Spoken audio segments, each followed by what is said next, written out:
Halo, Assalamualaikum. Selamat datang kembali di podcast Kantor Imigrasi Bekasi bersama saya Anggita. Dan pada kesempatan kali ini kita udah kedatangan narasumber Kasubsi Dokumen Perjalanan Bapak Tris. Selamat datang Pak. Ya. Karena hari ini nih kita mau bakal ngebahas tentang dokumen perjalanan atau paspor yang lebih dikenalnya. Oke, mungkin selain itu kita juga bakal ngejawabin pertanyaan-pertanyaan dari netizen Bekasi yang sudah ditanyakan di akun sosial media kami, yaitu Instagram di @imigrasibekasi. Oke, langsung aja nih kita bahas gimana sih cara pengajuan paspor nih. Kalau seandainya saya sebagai orang awam nih, apa aja yang harus dilalui dulu? Ini saya akan menjelaskan langkah-langkah untuk mengajukan paspor di kantor imigrasi Bekasi. Salah satunya adalah bisa melakukan dengan cara mendaftar pada web kita, yaitu antrianimigrasi.go.id. Oke, baik. Kemudian yang kedua, kita bisa melakukan permohonan melalui aplikasi apapun yang bisa di-download dari Play Store ya, dari handphone. Di App Store juga bisa ya? Bisa juga. Jadi nanti kita bikin membuat akun pribadi dan mengikuti langkah-langkahnya. Di aplikasi apapun ini kita bisa menentukan tanggal, waktunya kapan untuk datang ke kantor imigrasi untuk pengambilan foto dan sidik jari di kantor imigrasi. Oke, jadi sekarang kita nggak perlu lagi tuh kalau seandainya kantor buka jam 8, kita ngantri dari subuh tuh udah nggak perlu lagi ya berarti ya? Nggak perlu lagi. Jadi kita cukup datang. Kita yang menentukan kapan kita bisa hadir di kantor imigrasi, tanggalnya, jamnya. Jadi kita nggak perlu berlama-lama lagi untuk antri di kantor imigrasi. Oke, udah mudah banget ya, apalagi dalam kondisi pandemi kayak gini kan kita pasti menghindari kerumunan tuh. Betul. Oke, nah terus untuk setelah kita datang nih, datang ke kantor sesuai jadwal yang kita tentukan, terus kita datang kan pasti membawa persyaratan. Persyaratannya itu apa aja nih Pak? Oh ya, untuk persyaratan sesuai dengan Permenkumham nomor 8 tahun 2014. Di situ ada 3 syarat formil, yaitu KTP, kartu keluarga, dan akte lahir. Oke. Kalau seandainya saya nggak punya akte lahir nih, itu gimana tuh? Kan banyak kan kondisi kayak orang-orang yang sudah lansia nggak punya akte lahir tuh, gimana tuh jadinya? Kalau kita tidak memiliki akte lahir, kita bisa menggantikan dengan buku nikah, atau akte nikah. Bisa juga surat baptis atau ijazah. Ijazah SD bisa, ijazah SMP bisa, ijazah SMA bisa gitu. Berarti secara umumnya perpanjangan paspor itu syaratnya itu adalah IKTP, KK, kartu keluarga, akte lahir, ya. Atau bisa ijazah diganti, atau buku nikah, ya. Atau buku nikah yang akte perkawinan ya biasanya. Oke, baik. Nah, terus sekarang ini kan yang seperti yang kita ketahui di kantor imigrasi Bekasi itu kan mengeluarkan 2 jenis paspor nih. Jadi ada paspor biasa sama paspor elektronik. Mungkin banyak teman-teman yang belum tahu perbedaan dari paspor biasa dan paspor elektronik itu apaan sih? Ya, baik. Kalau untuk paspor biasa dan paspor elektronik itu sebenarnya pada dasarnya sama saja. Namun untuk paspor elektronik itu sudah dilengkapi dengan chip yang memuat data identitas pemilik paspor tersebut, gitu. Kemudian untuk di perlintasan mungkin nanti untuk paspor elektronik itu sangat mudah, jadi tidak perlu lagi ke kantor, bisa langsung ke mesin autogate agar pemeriksaan di perlintasan di bandara itu lebih cepat. Lebih cepat. Jadi itu banyak kemudahan-kemudahan yang ditemui ya. Iya. Terus selain itu perbedaan lain atau keuntungan lain tuh apa tuh yang bisa didapat? Mungkin saya sering dengar nih kayak banyak yang nanya kalau kita e-paspor tuh dapat free visa ya gitu. Itu gimana tuh? Jadi untuk paspor elektronik memiliki keunggulan, salah satunya adalah sudah diakui oleh negara Jepang, dan sangat mudah untuk pengajuan visa. Jadi cukup meregistrasi paspor kita, tidak perlu mengajukan visa, dan bisa diberikan kunjungan ke negara tersebut. Oke, berarti selain kita dapat kemudahan lebih cepat lah ya, Iya. kita bisa lewat AutoGate. Jadi terus kalau kita nggak perlu takut lagi buku, maksudnya paspor kita tuh penuh ya, karena kan Iya. cap keluar Betul. masuk gitu kan. Betul. Nah, pasti kan ada perbedaan nih dari segi PNBP atau biaya. Nah itu berapa tuh Pak biayanya? Oke, untuk paspor biasa, untuk PNBP-nya itu 350, sedangkan paspor 350.000. elektronik itu 650.000. Perbedaannya di situ. Perbedaan di situ ya. Jadi kalau mau dapat paspor elektronik, biayanya juga beda dari paspor biasa. Oke, terus kita langsung aja jawabin pertanyaan dari teman-teman netizen Bekasi nih di akun Instagram kami @imigrasibekasi. Make sure untuk follow untuk tahu updatean terbaru mengenai paspor atau visa atau yang lainnya. Nah, pertanyaan pertama itu datang dari Wong1762_NU.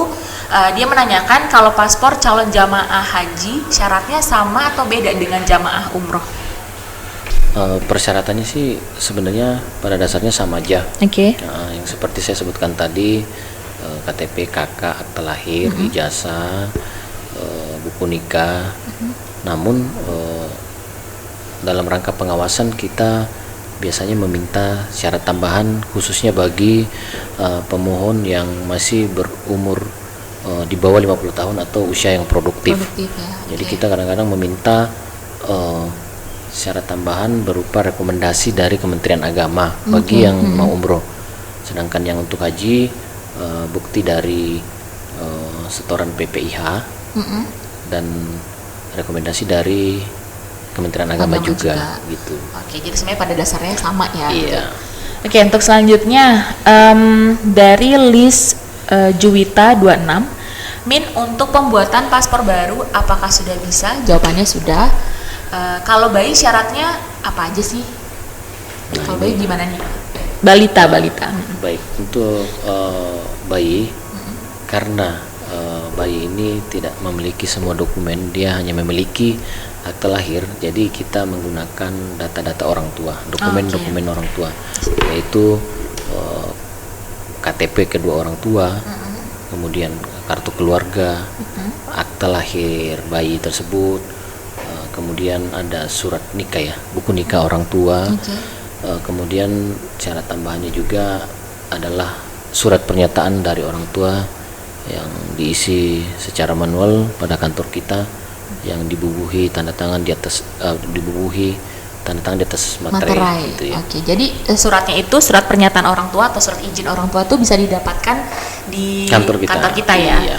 Oke, baik. Untuk selanjutnya ini ada pertanyaan dari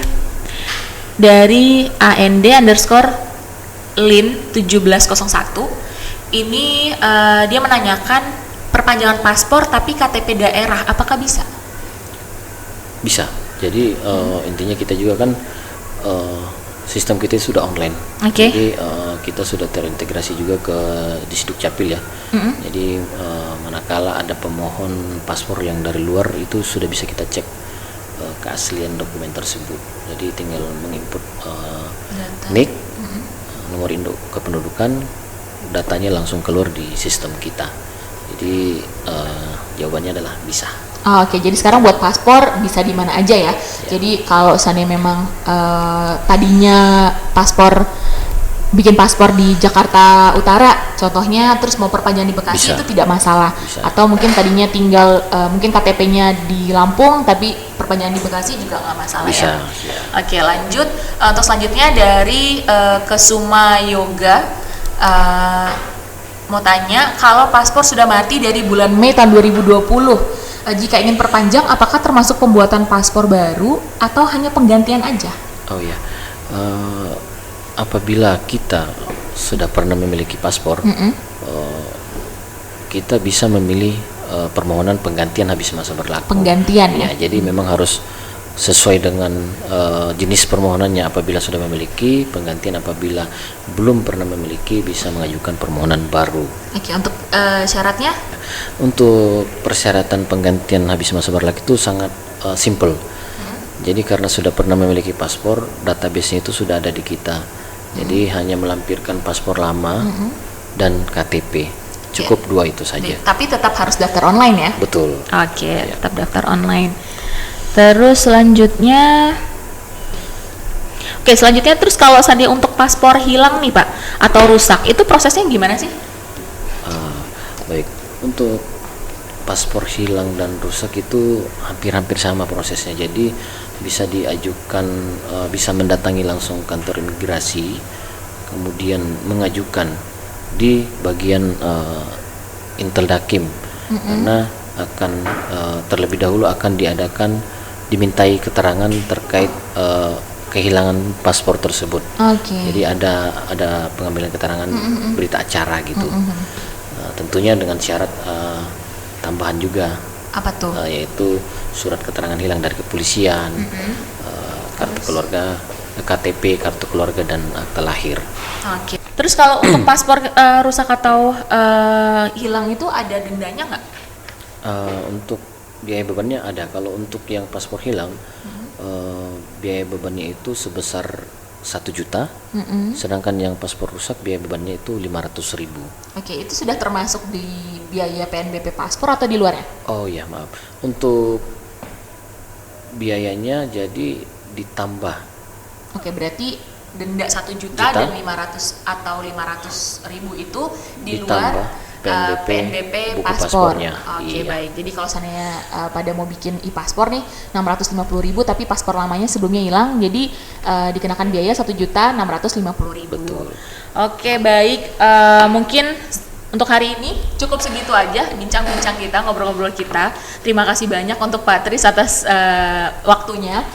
Untuk sobat netizen atau sobat Mido Bekasi, jangan lupa untuk terus ikutin follow akun Instagram kita @imigrasi_bekasi untuk info terupdate. Selain Instagram, kita juga punya YouTube channel. Nanti jangan lupa untuk di subscribe dan kasih like dan turn on notification bell. Itu di kantor imigrasi Bekasi. Jadi nanti podcast ini juga bakal kita siarin di situ. So thank you so much for watching. Sampai ketemu dengan topik-topik yang menarik lainnya. Dadah.